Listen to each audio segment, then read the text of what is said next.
Nữ sinh giới trẻ 2000 tự tay làm mọi thứ, bỏ 2 vạn tệ để cải tạo cái chuồng heo bỏ hoang thành ngôi nhà gỗ như trong truyện cổ tích. Cảm giác thế nào nhỉ? Chuyện là thế này, 2 năm trước, tôi và bạn thân về quê, thuê căn nhà đổ nát này với giá 180 tệ và tự tay biến nó từ như thế này thành như thế này. Bạn bè biết tin ai cũng muốn đến ở, nhưng nhà mình chỉ có 2 phòng, không đủ chỗ. Thế là bọn mình quyết định cái chuồng heo bỏ hoang trong sân để dành cho các bạn của mình hoặc khách tới ở. Ở trực tiếp thì chắc chắn không được, cần phải cải tạo đơn giản một chút. LIP bảo đến 29 tệ chỗ đồng nát này nè. Chuồng heo vì lâu ngày không sửa chữa nên đã mục nát. Vậy nên bước đầu tiên của việc cải tạo chính là phải dỡ bỏ mái nhà. Cái máng heo ăn của nhị sư huynh cũng phải gỡ đi nốt, chẹp nó khó hơn chúng tôi nghĩ đó chứ. Tường cũng đã siêu vẹo, chỉ cần đầy là đủ. Thôi thì phá bỏ hết. Sau khi phá tường xong thì bước tiếp theo là xây dựng.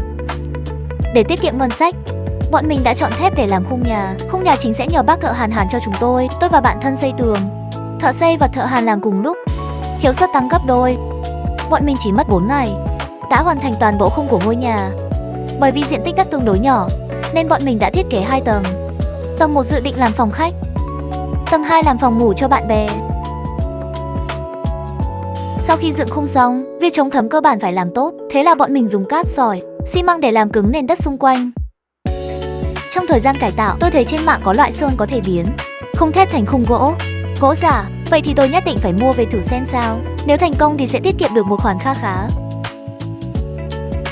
Tưởng tượng thì rất đẹp đấy, nhưng sự thật thì nó dở tệ.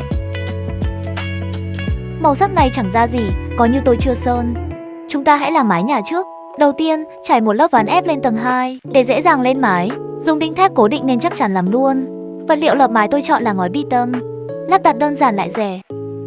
Trước tiên trải một lớp ván gỗ, sau đó trải lớp lót chống ẩm, rồi trải ngói bi tông chồng lên nhau.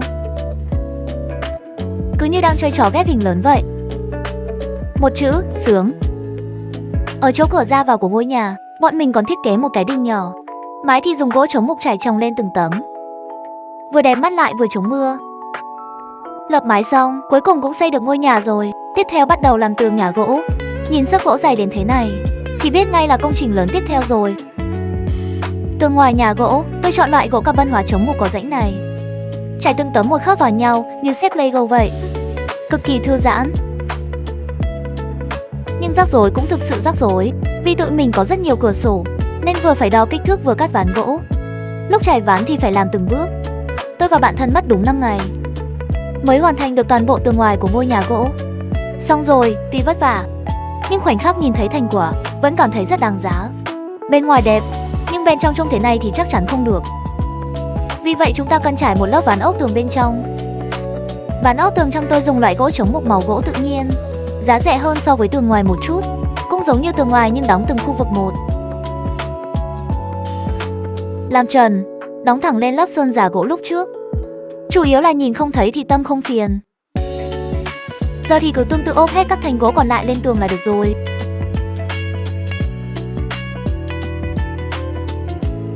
Cả thảy hết tròn 9 ngày trời, cuối cùng chúng mình đã hoàn thành toàn bộ tường của ngôi nhà gỗ. Từ một bộ khung trở thành một ngôi nhà gỗ. Sướng quá đi mất ha ha. Tường gỗ còn cần xử lý chống mục. Dùng dầu gỗ chống mục bền cho tường ngoài, sơn nước thân thiện môi trường cho tường trong. Như vậy tuổi thọ sẽ lâu hơn, cũng không phải lo lắng về vấn đề phô under hát.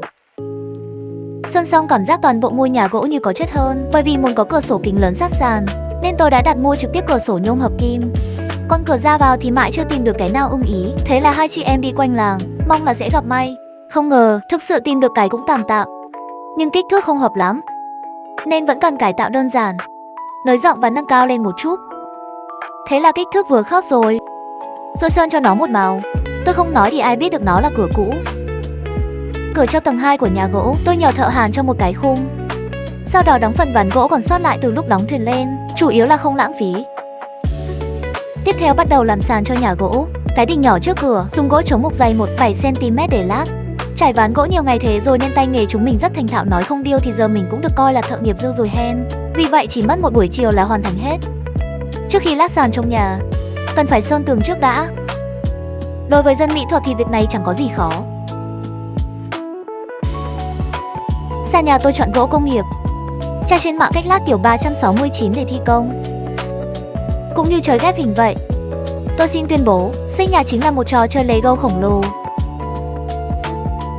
Lát xong nhìn cũng được đấy, nhưng không có lan can thì nguy hiểm.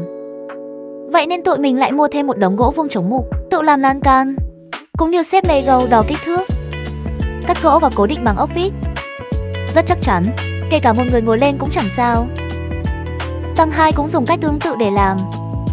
Thêm lan can xong, cả căn phòng bỗng tràn ngập cảm giác an toàn. Đèn đóm tôi đều mua trên mạng, giá tầm hơn 100 tệ một cái, siêu hợp lý. Khoảnh khắc sáng đèn cũng là lúc phần thu kết thúc.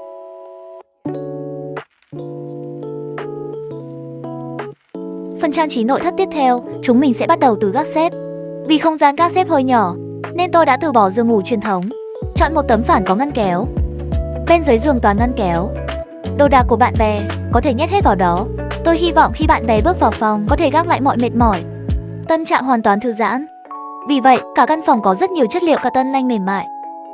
Còn kết hợp với tranh trang trí chữa lành, trông lại càng đặc biệt ấm cúng. Bạn bè có thể cuộn mình trên thảm, đốt một que hương, đọc sách đẹp, tận hưởng khoảng thời gian đồng quê chữa lành. Tầng 1 của nhà gỗ tôi định làm quán cà phê. Nếu bạn bè thấy buồn chán, có thể xuống dưới nhà uống một tách cà phê. Để pha cà phê thì trước hết phải có một cái quầy pha chế. Vừa vặn có thể đặt ấm pha cà phê và máy pha cà phê của tôi. Bên dưới mặt quầy hơi trống. Chúng mình dùng đống ván gỗ cũ còn sót lại từ lúc đóng đồ nội thất trước. Donnie đóng giày là một chiếc tủ hẹp. Như thế này thì có thể cất chứa các loại hạt cà phê và trà của tôi rồi. Phía trên mặt quầy đặt một cái kệ, có thể cất giữ cốc chén. Một bên gắn thêm tấm gỗ nhiều lỗ để cất đồ lặt vặt. Góc cà phê đã hoàn thành rồi. Tất nhiên là một quán cà phê thì phần trang trí tạo không khí cũng phải được sắp xếp. Đến đây, phần trang trí nội thất của nhà gỗ cũng kết thúc rồi. Kéo dài hơn 2 tháng trời, từ khung lớn đến trang trí nội thất nhà gỗ, từng bước một tự tay hoàn thành. Sướng quá đi thôi. Vậy các bạn ơi, đến nhà tớ xem chuồng heo không? Đến cho nhà tớ không?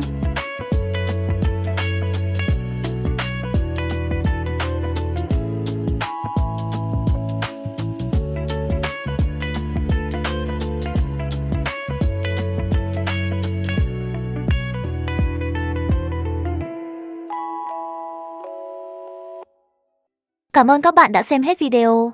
Tổng số tiền lần này cho việc cải tạo chuồng heo của mình hết 2.780 tệ. Các bạn đừng quên bấm follow Easy House, thích video và bật chuông đăng ký để nhận thông báo khi video mới lên nhé.